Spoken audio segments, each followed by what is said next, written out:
Hello my dear learners, कैसे हो आप सब। तो स्वागत है आपका अपने चैनल में। तो आज हम अकाउंटिंग प्रिंसिपल पढ़ रहे थे और पार्ट 2 में हम आ चुके हैं। अगर पार्ट 1 नहीं देखा जल्दी से देखो। तो शुरू करते हैं। तो पार्ट 2 में हमारे पास सबसे पहला प्रिंसिपल आता है अकाउंटिंग पीरियड प्रिंसिपल। तो ये क्या कहता है हमको, तो पढ़ के देखते हैं। First point, this concept says a period and life cycle of the enterprise. अच्छा, तो ये क्या बात करता है, ये बात करता है life cycle of the business.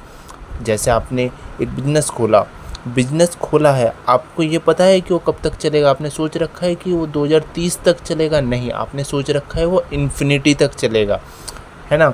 तो उसी तरीके से पर ये कॉन्सेप्ट हमको कहता है कि आपने अगर सोच रखा है कि वो इन्फिनिटी तक चलेगा, तो उसकी जो लाइफ साइकिल है उसको छोटे छोटे पार्ट्स में, स्मॉलर पीरियड्स में ब्रोकन कर लीजिए, तोड़ लीजिए।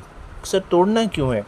क्योंकि उससे आप परफॉर्मेंस देखेंगे कि मेरा बिजनेस ग्रो कर रहा है या फिर वो लॉस में जा रहा है। इसलिए हम छोटे छोटे पीरियड्स में इसको तोड़ते हैं, बिजनेस साइकिल को।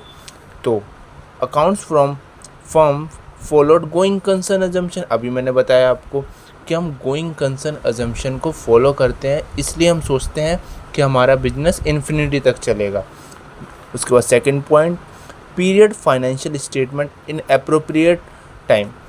तो जो हमारे फाइनेंशियल स्टेटमेंट्स होते हैं उनको भी हम एक पीरियड ऑफ अप्रोप्रिएट टाइम के अनुसार बनाते हैं। जैसे वो कॉमनली हमारा 1 साल का होता है ना। फाइनेंशियल ईयर आपने नाम सुन रखा है, तो वो फाइनेंशियल ईयर ही हमारा ये पीरियड होता है जिसको हम 1 साल का मान के चलते हैं।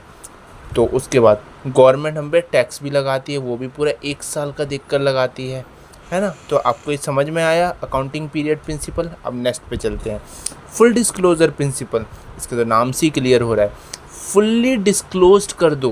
क्या डिस्क्लोज कर दो? अपनी इंफॉर्मेशन। कौन सी information? Financial information. It's refers to fully disclosure understandable and significant information. देखो, अगर कोई यूज़र है आपसे जानना चाहता है कि आपकी कंपनी कैसी चल रही है, आप उसको सारी चीज़ें बताओगे ना कि मेरी लॉस चल रही है, फ़ायदे चल रहे हैं या नुकसान चल रहा है, तो उसको फुल्ली डिस्क्लोज करना ही ये प्रिंसिपल हमको बताता है। उसके बाद एक और पॉइंट पढ़ते हैं, फाइनेंशियल स्टेटमेंट इंफॉर्मेशन।